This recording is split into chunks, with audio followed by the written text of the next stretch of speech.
말씀을 시작하려고 합니다. 어느 신학교를 졸업하고 막 안수를 받은 목사님이 가슴에 벅찬 이런 꿈을 안고 교회를 개척했습니다. 그래서 이분이 경제적으로도 넉넉지 않았는데 어렵게 상가 5층을 얻어서 개척 교회를 시작을 했습니다. 그런데 한 달이 지나고 두 달이 지나고 6개월이 지나도 새신자 전도가 되지 않는 거예요. 그런데 어느 날 그 교회에 새 가족이 등록을 했습니다. 그것도 한 사람도 아니고 세 사람이. 이 교회로는 역사적인 일이었죠. 그래서 예배가 다 끝난 다음에 목사님이 이 새 가족들을 면담을 하는데 물어봤어요. 전에는 어떤 교회를 다니셨습니까? 어디 교회에서 오셨습니까? 이렇게 물으니까 저희는 교회를 다니지 않았습니다. 이 교회가 처음이라는 거예요. 그래서 그런데 어떻게 그럼 우리 교회를 상가 5층에 있는 우리 교회를 알고 이렇게 오셨습니까? 그렇게 물으니까 이 세 사람이 뭐라고 했냐면 우리는 원래 저 3층에 있는 점집에 가서 점을 치려고 했던 사람들인데 그 점쟁이가 당신들은 이 점을 칠 게 아니라 예수를 믿어야 되는 사람이기 때문에 이 5층에 가면 교회가 있는데 다음 주부터 그 교회로 나가라고. 그래서 그 점쟁이의 전도를 받고 이 사람들이 교회에 3명이 등록을 한 거예요. 그럴 수 있습니까? 예, 그래요? 하고 놀라고 이 목사님이 정말 기쁜 마음에 그분들을 기도해주고 이제 다음 주에 꼭 오라고 그렇게 얘기하고서 보냈어요. 그래서 그 주간에 이 목사님이 엘리베이터에서 그 3층에 있는 점쟁이를 만난 거예요. 만나서 그냥 있을 수 없잖아요. 그래서 인사를 했습니다. 지난주에 저희 교회에 성도 3분을 보내주셔서 참 감사합니다. 우리 교회 너무 행복한 한 주간이었습니다. 이렇게 얘기를 한 거예요. 그러니까 이 점쟁이가 하는 말이 뭘요? 동종업계에 있는 사람들끼리 도우면서 살아야죠. 이렇게 얘기를 했다는 거예요. 그러니까 동종업계는 아니죠, 여러분. 구원이 있고 없으니까 동종업계는 아닌데 하여튼 그렇답니다. 여러분, 저는 그 동종업계의 사람들끼리 서로 싸우는 것을 봤습니다.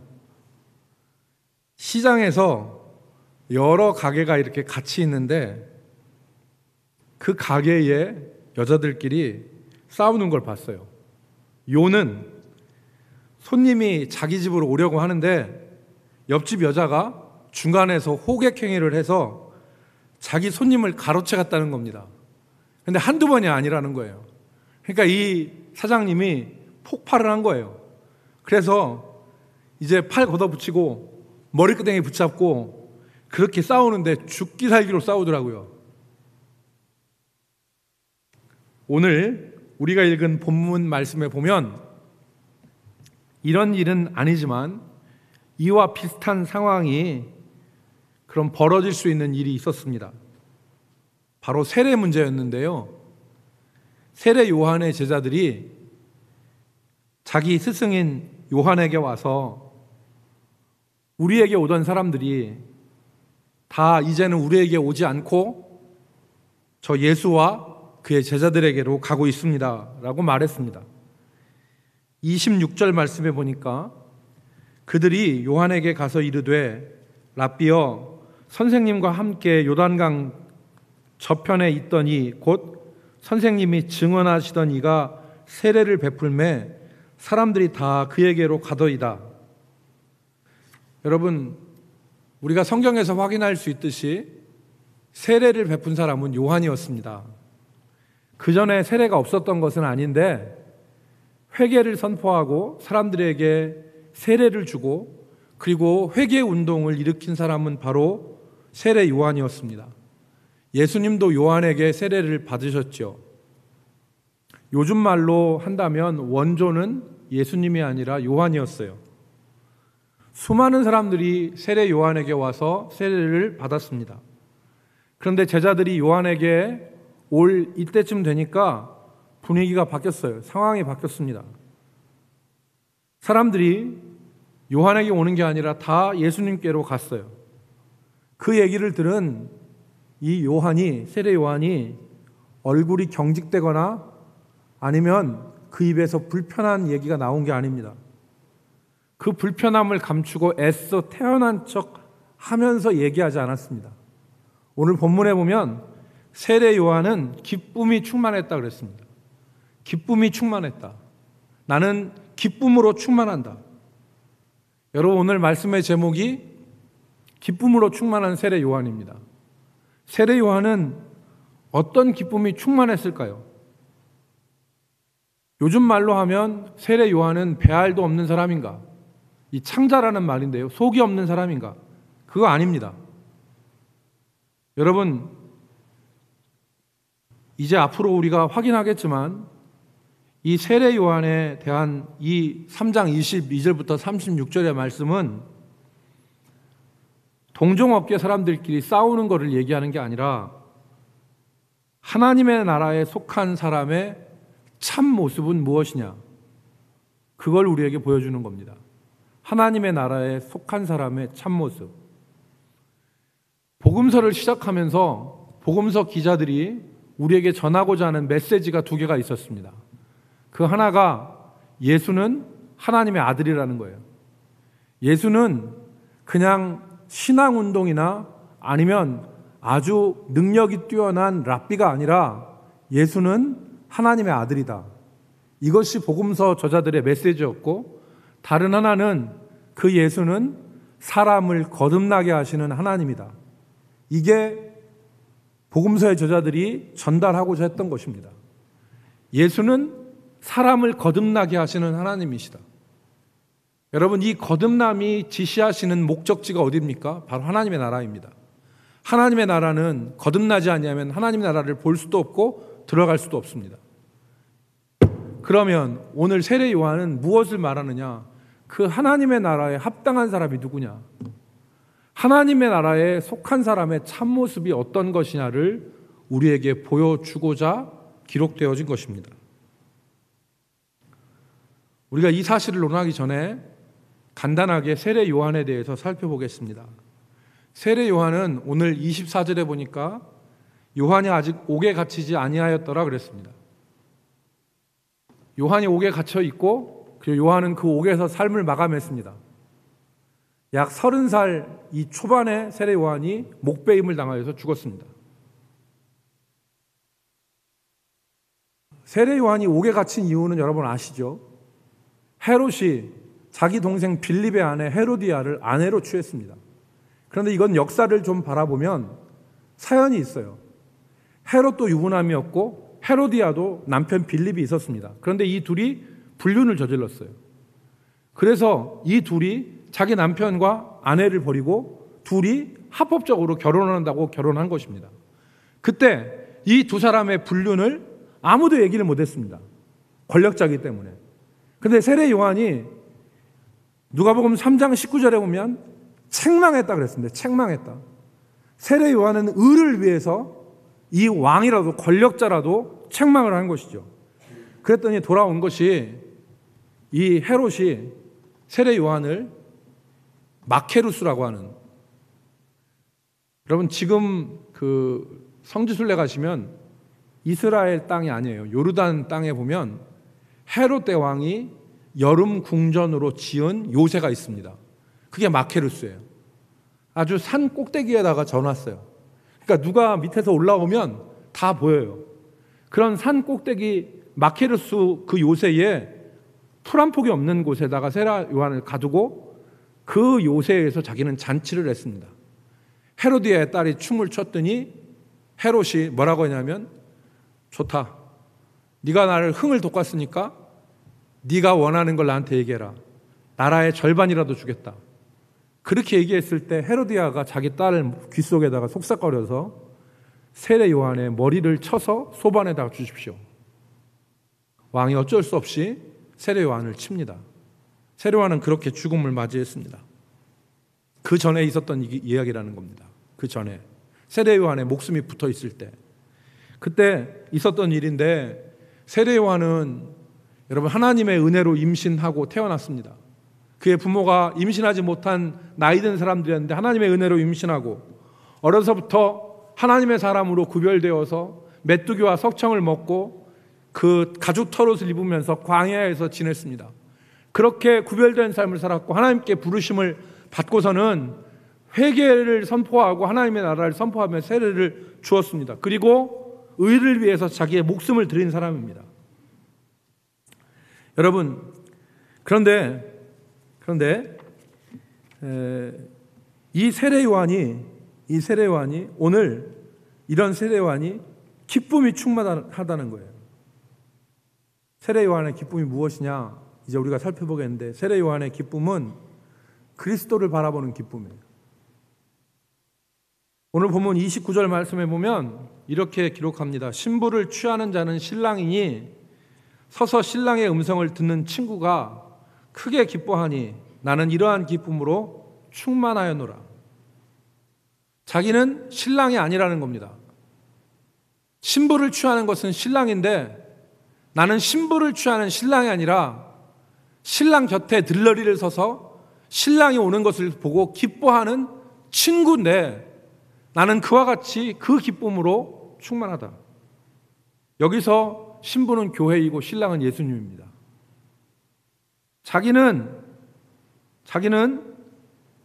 결혼식장을 지키다가 신랑이 오면 신랑의 음성을 듣고 기쁨으로 충만하는 들러리 같은 사람이다. 지금 세례 요한은 그리스도를 보고 기뻐했습니다.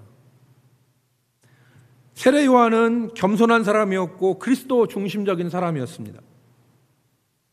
요한이 세례를 베풀자 수많은 사람들이 몰려왔습니다. 그랬을 때 당신이 누구입니까? 당신이 메시아가 아닙니까? 그렇게 얘기하니까 세례 요한이 나는 메시아가 아닙니다. 그렇게 얘기를 했어요. 그러면서 자기를 뭐라고 소개했습니까? 나는 메시아가 아니라 나는 이러이러한 사람입니다. 이렇게 얘기하지 않았습니다. 세례 요한은 나는 주의 길을 예비하기 위하여서 광야에서 외치는 자의 소리입니다. 나는 한낱 소리에 불과한 사람입니다. 주의 길을 예비하는. 우리나라 옛날에도 지체 높으신 고관들이 가마를 타고 가면 그 앞에 돌쇠같이 생긴 사람들이 물러거라 그러죠. 물러거라 그러면서 그 고관의 길을 예비해요. 세례 요한은 지금 그렇게 얘기하는 겁니다. 나는 메시아가 아니다. 나는 당신들이 기대하는 그 사람이 아니고 나는 광야에서 주의 길을 예비하기 위하여서 외치는 소리이다 라고 자기를 얘기합니다. 겸손한 것이죠. 세례 요한은 자기는 물로 세례를 주지만 내 뒤에 오시는 자는 성령으로 세례를 주실 것이라고 하면서 자신의 세례와 뒤에 오시는 예수님이 행하실 일을 비교가 안 된다고 그랬습니다. 또 자기는 그 뒤에 오시는 예수님의 신들매를 풀기도 합당하지 않다고 그랬습니다. 이스라엘 종들은 주인이 밖에서 돌아오면 주인의 신발 샌들의 끈을 풉니다. 그게 신들매입니다. 그 신들매를 풀어서 주인의 신발을 벗깁니다. 그런데 우리와 같은 그런 때 안 묻은 구두를 벗기는 게 아닙니다. 양발을 안 신었는데 이 뜨거운 태양, 흙먼지가 다 뒤덮인 발입니다. 그 신들매를 풀고, 그런데 이 일은 정말 하찮은 노예밖에 하지 않았어요. 그런데 그 신들매를 풀고 주인의 발을 물로 닦는 그 일은 하찮은 종이 했는데 나는 그 일을 하기조차도 감당치 못하는 사람입니다. 라고 얘기했습니다. 세례 요한은 한마디로 그리스도 중심적 사람이었어요. 자기 중심적 사람이 아니라 그리스도 중심적 사람이었습니다. 사랑하는 성도 여러분, 어느 시대나 교회 다니는 사람은 두 부류로 구분할 수 있습니다. 한 부류가 하나님을 이용해서 자신을 높이는 사람이 한 부류가 있어요. 예수 이름 팔고 하나님의 이름 팔고 하나님 이용해서 자기를 높이는 사람이 있고, 다른 한 부류의 사람은 자신을 낮춰서 다른 사람을 섬기는 사람들이 있습니다. 교회 안에는. 자기 중심적인 사람은 자기의 영광을 목적으로 삼습니다. 자기가 영광을 받고 자기가 높임을 받고 자기가 중심에 있어야 됩니다. 그런데 하나님의 사람은 자기가 중심에 있지 않고 변두리로 밀려난다 하더라도 하나님 중심, 하나님께 영광을 돌립니다. 왜 그런지 아십니까? 구원의 은혜를 알기 때문에 그래요. 구원의 은혜를.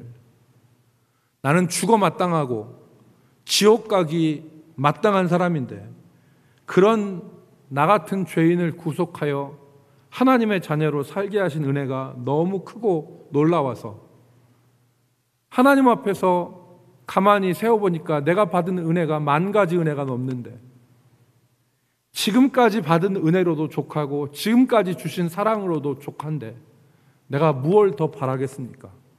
그 마음이 있는 거예요. 진짜 구원을 아는 사람은 하나님 앞에 이 마음으로 살아요. 그렇기 때문에 다른 더 무엇을 요구하지 않는 것입니다.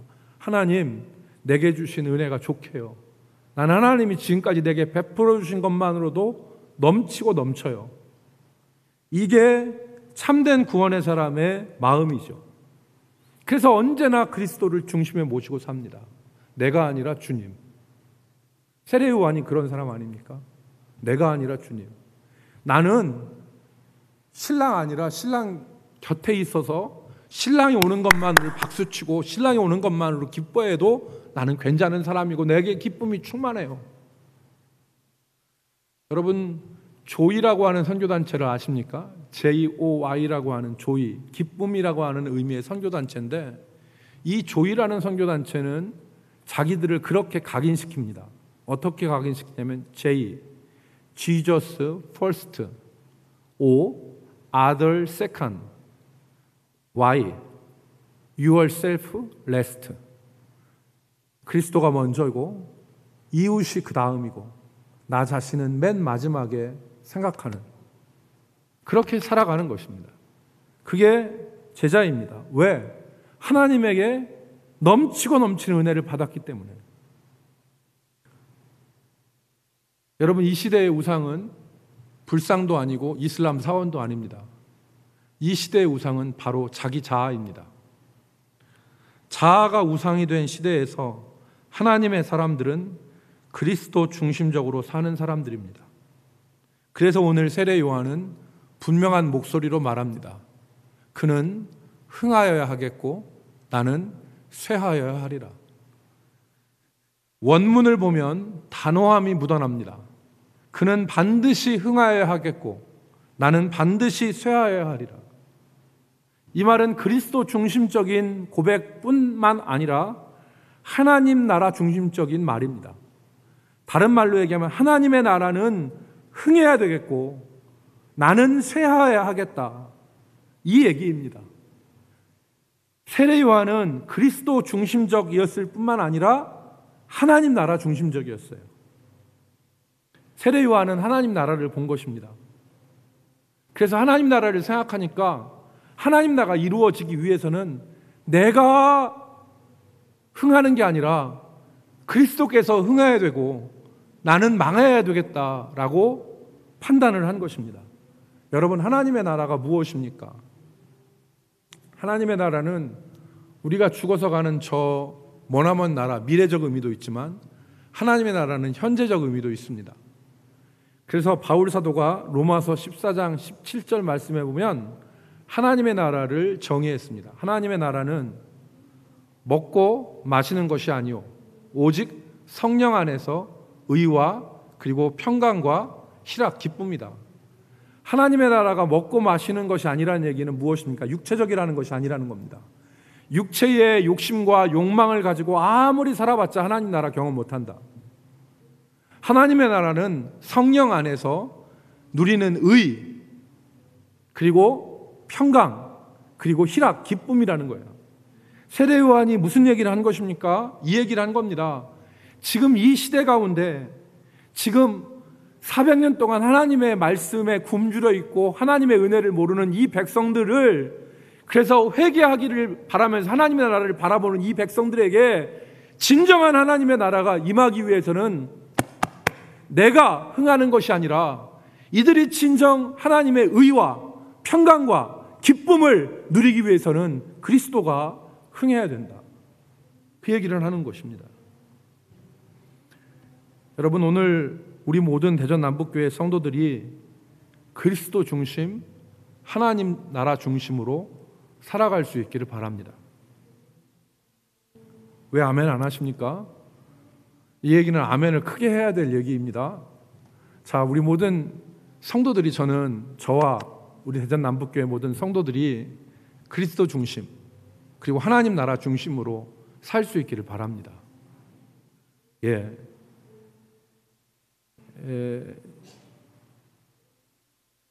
만약에 우리가 한 가지 적용을 해서 우리가 막 화가 확 올라와요. 우리 교회 집사님 한 분이 저보고 그러시더라고. 목사님은 상당히 다혈질이세요. 그러시더라고. 그걸 인제 알았습니까? 그랬더니 아니요, 목사님 부목사 때부터 제가 알고 있었어요. 그러시더라고요. 목사님 상당히 다혈질이시고, 그래서 여러분, 우리가 살다 보면 화가 확 이렇게 올라올 때가 있잖아요. 그런데 하나님의 사람들은 한번 생각하는 거죠. 내가 이 혈기를 부릴 때 하나님 나라가 유익한가? 말 한마디, 행동 하나를 할 때 하나님의 나라를 생각하는 겁니다. 그게 하나님의 사람이에요. 그리스도인이 되고 참된 구원을 아는 사람은 하나님의 나라와 그리스도를 생각합니다. 그래서 결국에는 나는 망하고 그는 흥해야 되겠다라는 고백까지 할 수 있는 것입니다. 여러분, 누가복음 15장에 보면 멋진 하나님의 나라가 하나 소개되어 있습니다. 그게 돌아온 탕자 집에서 이루어진 하나님의 나라인데요, 탕자가 자기 아버지 재산을 몽땅 받아다가 먼 나라에 가서 탕진하고 빈 털터리가 돼서 들어옵니다. 먹을 것도 못 먹고 신발도 없고 옷은 누더기가 되어서 돼지 우리간에서 살았잖아요. 그런데 이 탕자가 돌아옵니다. 그랬더니 아버지가 저 멀리 있는 아들을 보고 달려가서 아버지가 목을 끌어안아요. 그리고 서로 웁니다. 그리고 아버지가 집으로 데리고 와서 다 씻기고 새 옷을 갈아입히고 손에 가락지를 끼워주고 신발을 신깁니다. 그리고 살찐 소를 잡아서 잔치를 베풉니다. 이게 왜 하나님의 나라냐? 아까 말씀한 로마서 14장 17절에 있는 의와 평강과 기쁨이 이 가정 안에 충만하잖아요. 왜 의입니까? 이 사랑하는 탕자 아들이 불의를 버리고 아버지께로 돌아왔어요. 이게 의로 돌아온 거 아닙니까? 두 번째, 이 아버지와 아들이 적대 관계에 있었는데 아버지를 돌이켰는데 이 아들이 아버지께로 돌아와서 아버지와 끌어안은 하나된 평강의 샬롬이 이 가정에 임한 거예요. 아들이 망나니가 되어 살았는데 아들한테 옷을 입혀주고 손에 가락지를 껴준다는 얘기는 무엇입니까? 아들의 신분이 회복된 겁니다. 신발을 신긴 것은 존귀한 자가 됐다는 것이죠. 그런 회복의 기쁨이 있습니다. 의와 평강과 기쁨이 이 가정에 지금 여기에 있지 않습니까? 이게 하나님의 나라 아니에요?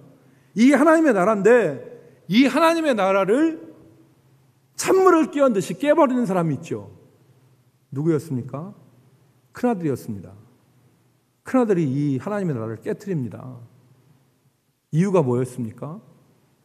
왜 아버지 재산을 가지고 탕진한 저놈한테는 잔치를 베풀어주고 나한테는 염소 새끼 한 마리 안 줬습니까? 왜 나한테는 안 줬습니까? 이 큰아들은 그리스도 중심적입니까? 하나님 나라 중심적입니까? 아니죠. 자기 중심적이죠. 그리스도인은 어떤 사람이냐? 하나님 나라 중심, 그리스도 중심적인 사람이에요. 여기에는 기쁨이 없습니다. 기쁨이 없어요. 자기 중심은 기쁨이 없습니다. 먹어도 배가 부르지 않는 사람처럼 자기 중심의 사람은 기쁨이 없습니다. 그러나 오늘 세례 요한은 그리스도 중심, 하나님 나라 중심이었기 때문에 기쁨이 충만한 거예요. 옆에서 들러리서는 박수치는 신랑의 친구가 되어서도 기쁨이 충만하다고 그랬어요. 조금 있다가 기쁨을 다시 하나 얘기하겠습니다. 세례 요한은 이 기쁨이 있었어요. 여러분, 제가 인물 하나를 소개해 드리겠습니다. 윌리엄 보든이라고 하는 사람입니다. 이 사람은 1800년대 말에 태어났는데요. 그 아버지가 갑부였습니다. 그의 아버지는 오늘날로 따지면 수십억 달러 가치가 있는 낙농회사를 소유하고 있었고 그 상속자로 태어났어요. 한마디로 금수저였습니다. 그런데 이 사람이 아버지만 잘났냐? 그렇지 않습니다. 이 사람은 명문대학교 졸업생이었습니다. 예일대학을 나왔습니다. 그리고 프린스턴에서 석사를 했습니다. 그런데 이 사람이 그런 모든 것들을 다 뒤로하고 그리스도의 제자가 되기로 합니다. 아버지의 재산도 상속 포기하고 자기의 미래 학벌도 포기하고 그리고 선교사로 가기로 하고 이슬람 땅에 가게 됩니다. 이 윌리엄 보든이 고등학교를 졸업할 때 그의 아버지, 그의 부모님이 윌리엄 보든에게 세계 여행을 시켜줬습니다. 아시아, 유럽, 중동 지역을 순회하게 했는데 그때 이 세계를 돈 윌리엄 보든이 아버지한테 편지를 씁니다. 아버지, 저는 이 세계를 돌아다니면서 그리스도의 복음이 전해지지 않는 이 나라에 복음을 전하는 선교사로 제 삶을 바치고 싶습니다. 그리고 그때 윌리엄 보든의 성경책의 껍데기에다가 여기다가 글자 하나를 써 놓습니다. 그게 뭐냐면 남김없이 내 삶을 드리겠다. No reserve. 남김없이 드리겠다. 그리고 이 윌리엄 보든은 하나님 앞에 온전하게 헌신하고자 하는 삶을 살아가는데 아버지의 강권으로 예일대학에 입학을 합니다. 그런데 예일대학에서 이 사람이 뭘 하느냐? 공부도 했지만 첫 해에, 예일대학에 들어간 첫 해에 주님을 사랑하기로 작정하고 자기 옆에 있는 친구와 아침에 일어나서 성경 읽고 기도하는 모임을 시작합니다. 기도 모임, 성경 읽기 모임을 시작해요. 그런데 아침에 눈 뜨면 성경 읽고 기도하는 모임이 예일대학의 윌리엄 보든을 시작으로 하나씩 늘어갔습니다. 그래서 윌리엄 보든이 졸업하는 졸업반이 됐을 때 예일대학에는 기도하고 성경 읽는 아침의 모임이 무려 1000개나 생겨나게 됐습니다. 1800년, 1900년 요 사이에 예일대학에서 기도하고 아침에 일어나면 기도하고 성경 읽고 하는 모임이 1000개나 일어났다는 거예요. 그리고 윌리엄 보든이 대학 다닐 때 알코올 중독자나 노숙자들을 돌보는 그 단체를 이 사람이 구성했는데 그게 예일 호프 미션입니다. 예일 호프 미션이라는 단체를 세워서 그 사람들을 도와요. 그러던 중에 윌리엄 보든이 그러던 중에 자기 아버지가 세상을 돌아가십니다. 그리고 막대한 유산이 자기에게 넘겨졌는데 그것을 하나도 갖지 않습니다. 그리고 그때 윌리엄 보든이 성경책에다가 다시 하나를 씁니다. 남김없이, 두 번째가 후퇴 없이. No retreat. 내가 후퇴하지 않겠다. 그리스도를 향한 이 삶에서 후퇴하지 않겠다. 그리고 윌리엄은 자기를 부르시는 하나님의 음성을 듣고 중국에서 선교하고자, 깐수성에서 선교하고자 했는데 그 중간에 선교 훈련을 이집트 카이로에서 받으려고 합니다. 그런데 이집트 카이로에 도착해서 이 젊은이 막 그만 중병에 걸렸어요. 척수막염이라고 하는 이 질병에 걸리고 한 달 만에 25의 나이로 세상을 떠납니다. 윌리엄의 삶을 보면서 사람들은 어리석다 생각할 수 있지만 예수님을 따른답시고 가족을, 재산을, 자신의 미래를 다 내팽개쳤지만 자기가 원하는 선교지는 구경도 하지 못하고 생을 마쳤고 지금 카이로에 묻혔으니까 이 사람의 삶이 어리석다고 얘기할 수 있습니다. 그러나 생각해 보십시오. 윌리엄 보든이 예일대학교에 영적인 부흥을 일으키고 수많은 사람들을 전도하고 그 이야기를 듣고 1900년대 초반에 자신을 선교사로서의 삶으로 헌신한 젊은이들이 한둘이 아니었습니다. 1900년 우리나라에 선교사들이 몰려오던 때도 이때입니다. 그러니까 수많은 젊은이들에게 선교의 열정을 심어줬던. 그래서 하나 더 있습니다. 이 윌리엄 보든이 아까 얘기한 남김없이, 후퇴 없이, 세 번째는 후회 없이, no neglect. 후회 없이. 여러분 2013년이 윌리엄 보든이 죽은 지가 100년 되는 해인데 우리나라 규장에서 보든 오브 예일이라고 하는 이 원 제목을 세 가지로 남김없이, 후회 없이, 그리고 후퇴 없이라고 하는 책을 냈습니다. 이 사람은 짧게 살았지만 하나님의 나라를 위해서 사는 사람입니다. 하나님의 나라 확장을 위해서. 사랑하는 성도 여러분, 저는 우리 대전남북교회 모든 성도들이 그리스도 중심, 하나님 나라 중심으로 살기를 소망합니다. 나중에 주님 앞에 갔을 때 너는 무엇을 위해서 살다가 왔느냐? 주여, 제 욕망과 욕정을 위해서 살다가 왔습니다. 치열하게 살았습니다. 그게 아니라 네가 하나님의 나라를 위해서 얼마나 살았느냐? 그 물음 앞에 여러분, 우리가 주님 앞에 대답할 수 있는 사람들이 될 수 있기를 바랍니다. 두 번째, 오늘 그 세례 요한의 기쁨은 친구가 누리는 기쁨만이 아니라 진정한 기쁨이 본문에 등장합니다. 그게 바로 무엇이냐면 영생의 기쁨입니다. 영생의 기쁨. 35절과 36절을 보십시오. 아버지께서 아들을 사랑하사 만물을 다 그의 손에 주셨으니 아들을 믿는 자에게는 영생이 있고 아들에게 순종하지 아니하는 자는 영생을 보지 못하고 도리어 하나님의 진노가 그 위에 머물러 있느니라 그랬습니다. 여러분, 이 영생이 무엇입니까? 요한복음 17장 3절 말씀에 보면 영생은 곧 유일하신 참 하나님과 그의 아들 예수 그리스도를 아는 것이다 그랬습니다. 영생은 하나님과 그의 아들 예수 그리스도를 아는 것인데, 여기서 안다는 말은 교제한다는 말입니다. 그냥 지식적으로 피상적으로 아는 게 아니라 남편과 아내가 서로를 알듯이 깊이 아는 것을 말합니다. 그러니까 영생은 바로 뭐냐?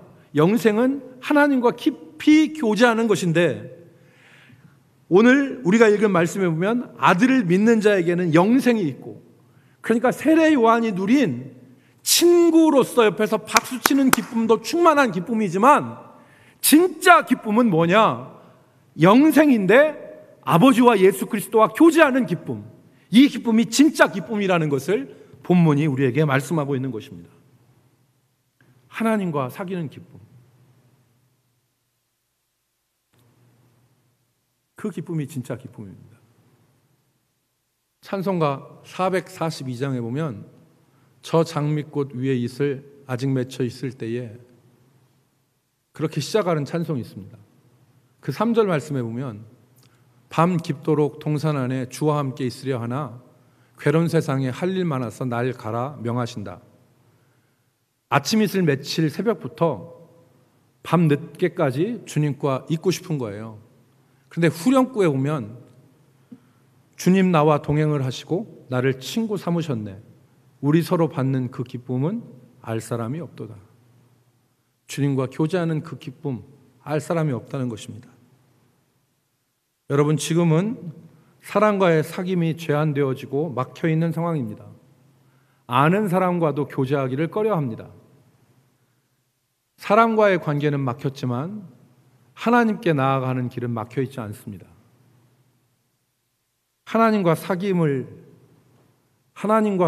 기쁨을 누리시는 우리 성도들이 되기를 바랍니다.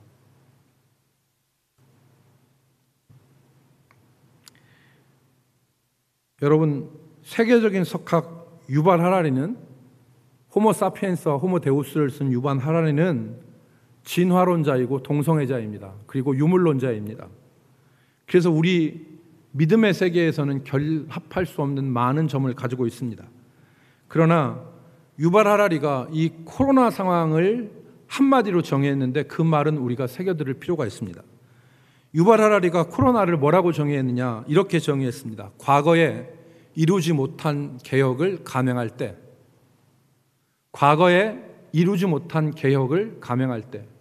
그 전까지는 감히 엄두도 내지 못했던 과거, 개혁. 이래야 되는데, 이렇게 가야 되는데 환경과 여건과 상황 때문에 감당하지 못했던 개혁, 그거를 지금 해야 될 때라는 것입니다. 지금. 우리의 신앙은 냉정하게 따져보면 사람 중심적이고 자기 중심적이고 눈에 보이는 것 중심적이었다고 말할 수 있습니다. 그런데 그 신앙을 지금 우리는 그리스도 중심적, 하나님 나라 중심적, 그리고 하나님과 사귀는 기쁨으로 바꿔야 되는 것입니다. 그게 우리의 진정한 기쁨입니다. 왜 교회를 다녀도 기쁨이 없습니까? 왜 교회를 나가도 마음 편하지 않습니까? 사람 중심, 그리고 세상 중심, 자기 중심, 그리고 세상 것 중심으로 살았기 때문에 그렇지 않습니까? 이 시간에 우리가 진정한 기쁨, 그리스도를 바라보는 것이 기쁨입니다. 그리스도와 사귀는 것이 기쁨입니다. 세례 요한은 이 기쁨으로 충만했습니다. 여러분, 나는 이 기쁨을 모릅니다.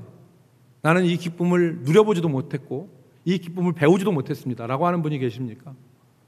나는 교회에 어느 날 들어와 봤더니 이런 기쁨보다 사람 중심, 자기 중심, 세상 중심, 세상 것 중심, 이것의 신앙만 배웠지 나는 이 기쁨을 모릅니다. 그런 분이 계시다면 하나님 앞에 하나님, 난 주님과 사귀고 싶습니다 라고 하고 하루에 일정한 시간에 그냥 나가서 앉아만 계십시오. 교회 와서 앉아만 계십시오. 아무 말 하지 마십시오. 그리고 앉아만 계십시오. 1시간만 앉아 계십시오. 그것을 월요일 날도 하고 화요일 날도 하고 수요일 날도 하고 목요일 날도 하고 금요일 날도 하고 앉아만 계십시오. 그럼 일주일이 지나고 열흘이 지나고 20일이 지나면 하나님이 우리의 영안을 밝혀주시고 우리 속에서 자갈 물려있는 기도의 언어들이 서서히 풀리기 시작하는 역사가 일어납니다. 여러분, 세례 요한은 기쁨으로 충만했습니다. 자기는 아무것도 아니라고 생각하는 그런 상황이 되었는데도 세례 요한은 기쁨으로 충만했습니다. 그 기쁨은 그리스도를 바라보는 기쁨이요 그리스도와 사귀는 기쁨이었습니다. 저 여러분이 이 기쁨 가운데 충만하게 살기를 주의 이름으로 축복합니다. 기도하겠습니다. 거룩하신 하나님, 우리의 신앙이 기쁨 가운데 있게 해주시고 그리고 그것이 세상에서 일희일비하는 그런 세상적이고 물질적인 것이 아니라 그리스도를 바라보고 그리고 하나님과 교제하는 참된 기쁨이 되게 하여 주옵소서. 예수님의 이름으로 기도 올리옵나이다. 아멘.